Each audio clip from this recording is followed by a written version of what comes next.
ਸਤਿ ਸ਼੍ਰੀ ਅਕਾਲ, good evening, ਜੈ ਬਾਬੇ ਦੀ ਸਾਰਿਆਂ ਨੂੰ। ਹੋਰ ਕਿੱਦਾਂ ਸਾਰੇ ਜਣੇ। ਮੈਂ Prince Thakur from Indian helping hands, ਉਨਾ ਹਿਮਾਚਲ ਪ੍ਰਦੇਸ਼, ਜਿੱਦਾਂ ਕਿ ਤੁਸੀਂ ਜਾਣਦੇ ਹੋ। ਅੱਜ ਦੀ ਵੀਡੀਓ ਬਣਾਉਣ ਦੇ ਮਕਸਦ ਦੋ ਜ਼ਰੂਰੀ ਗੱਲਾਂ ਤੁਹਾਡੇ ਨਾਲ ਸ਼ੇਅਰ ਕਰਨੀਆਂ ਥੀਆਂ। ਇੱਕ ਤਾਂ ਕੇਸ ਚੱਲ ਰਿਹਾ ਸੀ ਇੰਡੀਅਨ ਹੈਲਪਿੰਗ ਹੈਂਡਸ ਦਾ। ਪਹਿਲਾਂ ਤਾਂ ਬਹੁਤ ਧੰਨਵਾਦ ਤੁਹਾਨੂੰ ਸਾਰਿਆਂ ਡੋਨਰਾਂ ਨੂੰ, ਜਿਹੜੇ ਮੇਰੇ ਬਿਸਤਰੇ 'ਤੇ ਬੈਠੇ ਹੋਏ ਵੀ ਤੁਸੀਂ ਇੰਨੀ ਹੈਲਪ ਕਰ ਰਹੇ ਹੋ, ਇੰਨਾ ਸਹਿਯੋਗ ਕਰ ਰਹੇ ਹੋ ਨੀਡੀ ਪੀਪਲਸ ਦਾ। ਐਂਡ ਔਰ ਇਸ ਵੇਲੇ ਮੈਂ ਇਹ ਵੀ ਜਾਣਦਾ ਕਿ ਬੜੀ ਜ਼ਿੰਮੇਵਾਰੀ ਵੱਧ ਗਈ ਹੈ ਮੇਰੇ ਉੱਪਰ ਇਸ ਚੀਜ਼ ਦੀ ਵੀ ਕਿ ਵੈਰੀਫਿਕੇਸ਼ਨ ਸਹੀ ਤਰੀਕੇ ਨਾਲ ਹੋਵੇ, ਕਿਉਂਕਿ ਹੁਣ ਮੈਂ ਕਦੀ ਪੁੱਜ ਨਹੀਂ ਪਾ ਰਿਹਾ ਲੱਤ ਦਾ ਫ੍ਰੈਕਚਰ ਹੋਣੇ ਕਰਕੇ, ਔਰ ਹਾਲੇ ਤੱਕ ਆਪਰੇਸ਼ਨ ਵੀ ਨਹੀਂ ਹੋਇਆ ਹੈ। ਆਪਰੇਸ਼ਨ ਵੀ 2 ਦਿਨਾਂ 'ਚ ਹੋਣਾ ਹੈ ਅਤੇ ਮੈਨੂੰ ਟਾਈਮ ਲੱਗ ਜਾਣਾ ਹੈ, ਸ਼ਾਇਦ 1-2 ਮਹੀਨੇ ਹੋਰ। ਪਰ ਤੁਹਾਡਾ ਸਾਰਿਆਂ ਦਾ ਜੋ ਸਹਿਯੋਗ ਮਿਲ ਰਿਹਾ, ਸਾਥ ਮਿਲ ਰਿਹਾ, ਉਹਦੇ ਵਾਸਤੇ ਮੈਂ ਹਮੇਸ਼ਾ ਆਭਾਰੀ ਰਹੂੰਗਾ। ਮੇਨ ਗੱਲ ਇਹ ਹੈ ਕਿ ਇੱਕ ਕੇਸ ਸਾਡੇ ਕੋਲ ਚੱਲ ਰਿਹਾ ਥਾ ਅੰਬ ਦਾ ਜਸਵੰਤ ਸਿੰਘ ਜੀ ਦਾ।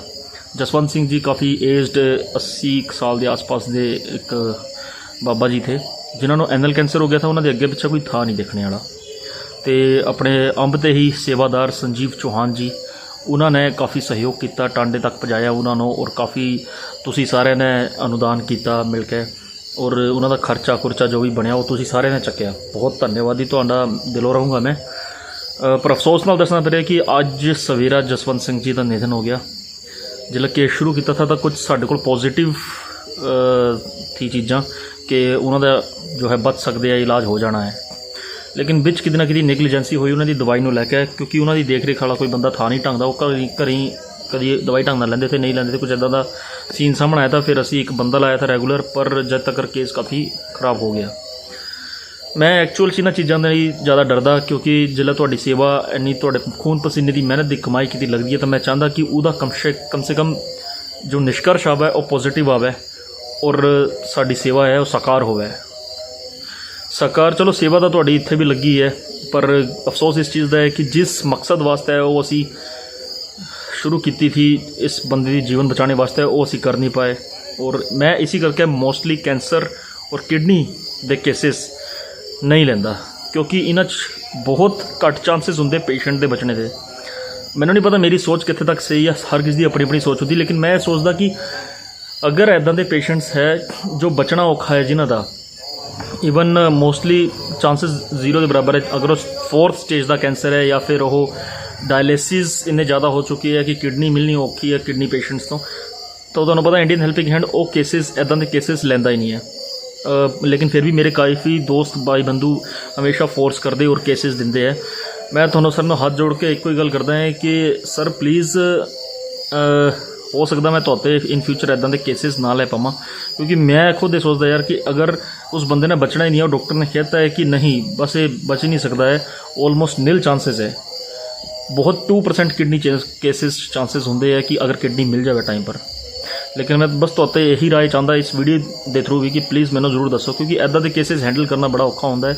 ईवन और कितनी एमरजेंसी पेशेंट पिया होंदा है, उन्होंने डोनेशन कई बार थुड़ जाती है इन्हां केसां करके।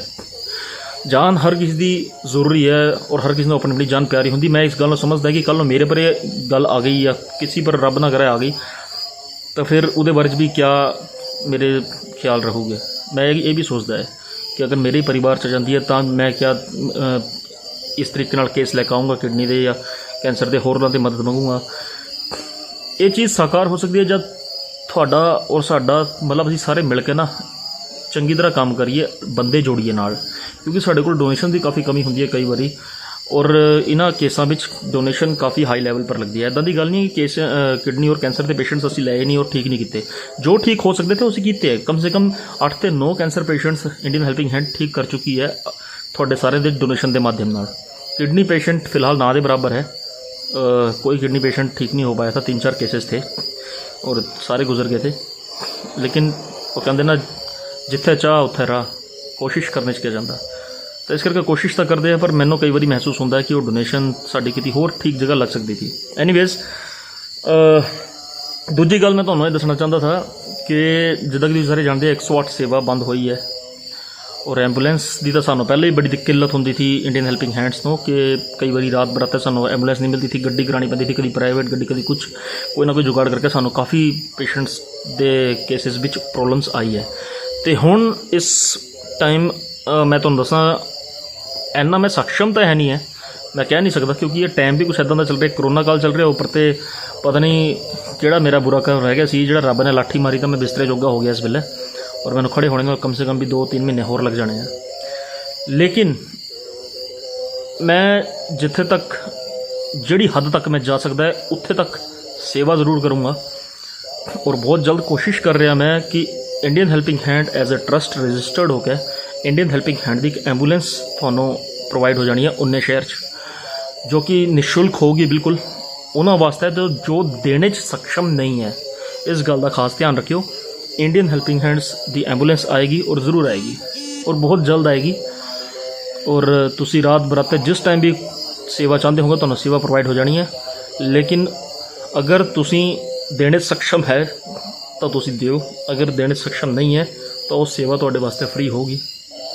वो भी एंबूलेंस खुद वेरीफाई करोगी किदां दी फैमिली है क्या है। उसके बाद बस यही इन्फॉर्मेशन तुहानूं देना चाहता था। बाकी थैंक यू सो मच तुहाडा सारिਆਂ ਦਾ सहयोग वास्ते।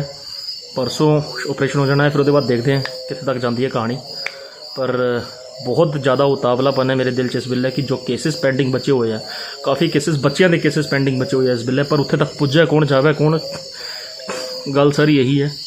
और फिलहाल एक कोविड-19 का टाइम चल रहा है तो इस वेले लोग ट्रैवल करने भी घबरा रहे हैं।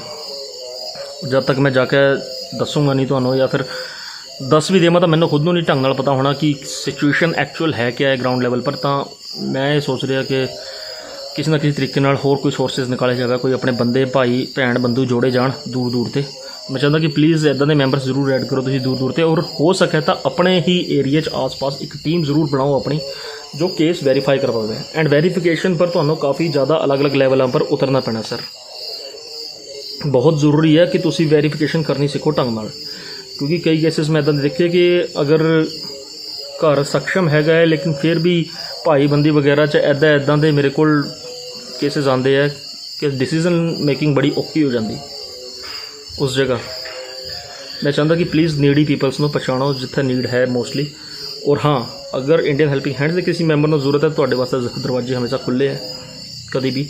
और अपने दोस्तों को दसो ये गल कि असी आपस एक दूसरे की हेल्प करते हैं, कभी भी कोई भी आपदा आ जाए तो उन्होंने जोड़ो नाल। बाकी बहुत जल्दी ट्रस्ट बनूगा तो उसके बाद मैं तुहाडे नाल शेयर करूँगा बाकी सारी गल्लां जो भी है जो भी। और तुहाडे मैनू ओपीनियंस चाहिए ये बारे तो प्लीज़ वीडियो में पाती है ग्रुप विच, तो प्लीज़ तुसी जरूर दसो अपने opinions members. Thank you so much, thanks lot. जय माता दी, जय बाबे दी।